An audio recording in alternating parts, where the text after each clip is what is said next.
Hello everyone, welcome back in this episode. This is Raghunath and today I'm going to share with this very important topic guys. So please keep on joining this session because इस session में discuss करने जा रहे हैं generally और normally, usually ये कैसे start होगी, किस तरीके से हम इस्तेमाल करेंगे, कैसे करेंगे, कहाँ करेंगे, वो सारे हम डिस्कस करने वाले हैं यहाँ पे। यूजुअली, जनरली और नॉर्मली कैसे इस्तेमाल करते हैं वो हम देखते हैं। गाइस आपको पता होगा कि डू डज किस तरीके से बनाते हैं। आई होप कि आप समझते भी होंगे, जैसा कि मैंने आपको अपडेट किया कई सारा वीडियो के थ्रू। और एज यू नो दैट कि किस तरीके से हम डू डज डिड इस्तेमाल करते हैं। ये सारे चीज़ हम यूजुअली, जनरली, नॉर्मली हम इस्तेमाल कर सकते हैं। कैसे करेंगे? सिंपल सी बात है। मैंने आपसे सवाल पूछा क्या आप बाज़ार जाते हैं? Do you go to market? आपने बोला जी मैं बाज़ार जाता हूँ। क्या बोला आपने? आई गो टू मार्केट। सिंपल सी बोला आपने। लेकिन इसी में से कुछ ऐसा होता है कि नहीं भाई मैं बाज़ार जनरली जाता हूँ लेकिन कभी कभार ना बाज़ार नहीं जाता हूँ। तो उन्होंने क्या बोला? Generally I go to market but some time I do not go to market. मतलब अच्छा ये बताओ कि क्या आप पढ़ाते हैं क्या? Do you teach? मैंने बोला बिल्कुल, मैं हमेशा पढ़ाता हूँ लेकिन कभी कभार नहीं पढ़ाता हूँ। Generally I teach but some time I do not teach. Got it. उस पर मैंने बोला कि सर ये बताइए कि आप पटना जाते हैं क्या? Do you go to Patna? हमने बोला कि यस मैं अक्सर जाता हूँ। Generally I go to Patna but some time I do not go to Patna. So generally के जगह पे एज ए नॉर्मली इस्तेमाल कर सकते हैं। मतलब ये क्या आप क्रिकेट खेलते हैं? Do you play cricket? हमने बोला yes normally I play cricket but some time I do not play cricket. So got it guys, किस तरीके से मैंने बात किया।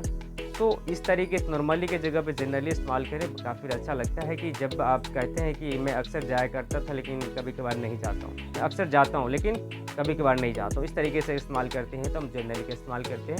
नॉर्मली भी आप कर सकते हैं लेकिन जनरली काफ़ी प्रोफेशनली है। यूजुअली भी आप कह सकते हैं लेकिन यूजुअली से ज़्यादा क्या लगता है आपको? जनरली। Got it. तो मैंने बोला क्या ये बताइए कि सर ये उठते हैं क्या? Do you get up early in the morning on time? मतलब जी मैं जनरली समय पर उठता हूँ। Generally I get up early in the morning, yes on time, but some time I do not get up early on time. Got it. Do you go to office on time? Of course, generally I reach at office on time, but sometimes I do not reach office on time. So guys, आपने देखा है किस तरह से हमने यहाँ पे generally का इस्तेमाल किया। सो इसी तरीके से आप डू में भी इस्तेमाल कर सकते हैं, डज में भी इस्तेमाल कर सकते हैं, डिड में भी कर सकते हैं, वेल में भी कर सकते हैं। कैसा है, मैं एक एक स्टेप सारे दे देता हूँ ताकि आपको समझ में आ जाए। मतलब क्या वो हमेशा, मतलब क्या वो बाज़ार जाता है? Does he go to market? मतलब हाँ वो अक्सर बाज़ार जाता है लेकिन कभी कभार नहीं जाता है। यानी कि हमेशा बाज़ार जाता है लेकिन कभी कभार नहीं जाता। Generally he goes to market but some time he does not go to market. Got it. मतलब क्या श्याम क्रिकेट खेलता है क्या?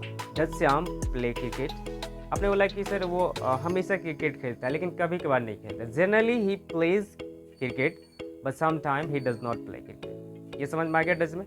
अब इसी को डिड में हम कैसे अप्लाई करेंगे? मतलब ये बताइए कि आप पहले स्कूल जाते थे? Did you go to school earlier? हमने बोला कि मैं अक्सर, यानी कि जनरली मैं जाता था लेकिन कभी कभार नहीं जाता था school. Generally I go to school but some time I did not go to school. तो आपने ये देखा कि किस तरह से हमने यहाँ भी बात किया।